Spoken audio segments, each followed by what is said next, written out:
প্রথমেই বলি, আমার ইউটিউব জার্নিটা অতটা সহজ হয়নি। কারণ আমার ইউটিউবে কাজ করার পিছনে আমি কারুর সাপোর্ট পাইনি। আমার পাশে না আমার ফ্যামিলিকে পেয়েছি, না আমার আত্মীয়স্বজনকে পেয়েছি, কাউকেই পাইনি আমি। অনেকটা কষ্ট করে আমি ইউটিউব জগতে কাজ করেছি, ঠিক আছে? অনেক মানুষের অনেক খারাপ কথা আমি শুনেছি, অনেক বাজে বাজে কথা শুনেছি, অনেকে অনেক অপমান করেছে আমাকে। কিছু প্রিয় মানুষ আমাকে বলেছিল ইউটিউব ছেড়ে দিতে, সোশ্যাল মিডিয়ার জগৎ আমাকে ছেড়ে চলে যেতে। আমি তাকে বলেছিলাম যে সোশ্যাল মিডিয়ার জগৎ আমি ছেড়ে দিতে পারি, কিন্তু আমি ইউটিউব ছাড়বো না। কারণ ইউটিউব হচ্ছে আমার স্বপ্ন। ইউটিউবটাকে আমি আমার স্বপ্ন ভেবে দেখেছি। আমি কিছু করতে চাই, নিজের পায়ে দাঁড়াতে চাই ইউটিউব থেকে। অনেকটাই কষ্ট নিয়ে এই কথাগুলো বলছি।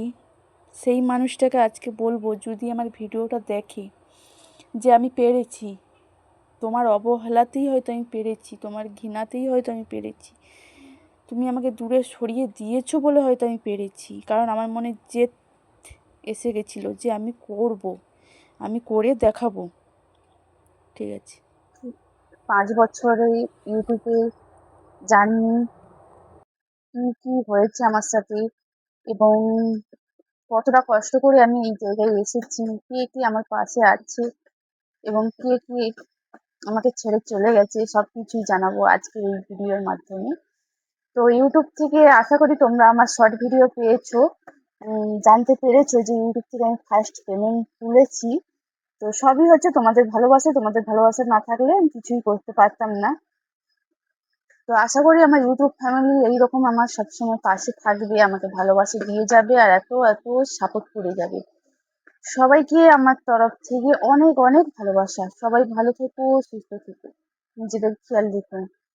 তো যেগুলো কষ্টের কথা, চোখে জল চলে আসবে, ওগুলো আমি আর ফেস টু ফেস বলতে পারলাম না, কারণ ওগুলো অনেকটাই কষ্টের কথা, হয়তো চোখে জল দেখে তোমাদের ভালো লাগবে না।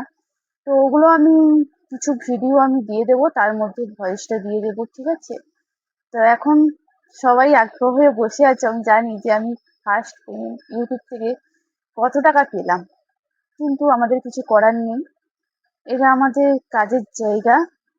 ইউটিউবের নিয়ম আছে, পেমেন্ট ফুল বলতে পারবো না, তাও আমি তোমাদের সামনে কিছুটা হলেও বলছি। তোমরা একটু বুঝে নিও বা ভেবে নিও। 5-এর উপরেই পেয়েছি, কিন্তু ফুল আমি পেমেন্ট এখানে বলতে পারবো না, ঠিক আছে? তো দেখো এখানে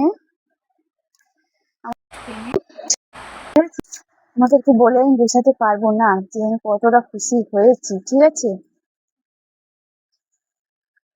বহু কষ্ট পেয়েছি, অনেক মানুষকে হারিয়েছি, অনেক মানুষকে পাশে পেয়েছি, ঠিক আছে? তো যাদেরকে হারিয়েছি তাদেরকে বলবো, তোমাদেরকে হারিয়েছি বলেই আমি আমার জীবনে দুটো মানুষকে পেয়েছি। তোমাদেরকে যদি না হারাতাম আমি, তাহলে এই দুটো মানুষকে আমি পেতাম না কোনোদিন।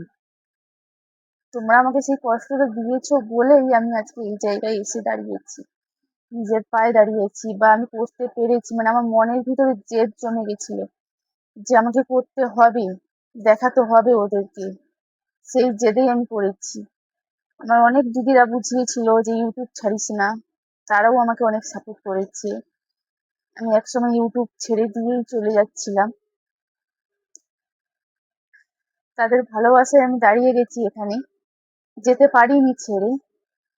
তো যে দুটো মানুষকে আমি পেয়েছি জীবনে, তারা আমার ডান হাত একজন ধরেছে, একজন বাম হাত ধরেছে, ঠিক আছে? দুটো হাত দুজন আমার দুপাশে ধরে আছে। তারা না থাকলে হয়তো আমি কিছুই করতে পারতাম না, কারণ তারা আমার জীবনে এক প্রকার বলতে গেলে ভগবানের মতো। আর চেষ্টা করবো সারা জীবন তাদেরকে এক রাখার, বা আমরা তিনজন যেন এক থাকতে পারি আজীবন। তোমরা আশীর্বাদ করো। তো সেই দুটো মানুষকে তোমরা আমার স্ক্রিনে দেখতে পাবে, আমি ভিডিওর মাধ্যমে ছবি দিয়ে দেবো সেই দুটো মানুষের, তোমরা আশা করি দেখতেও পাবে। আবার অনেকে তাদেরকে চেনো, ভালো মতন চিনতেও পারবে, ঠিক আছে? তো সবাইকে আমার তরফ থেকে অনেক অনেক ভালোবাসা। সবাই ভালো থেকো, সুস্থ থেকো, নিজেদের খেয়াল রাখার, এইভাবে বোনটার পাশে থেকো।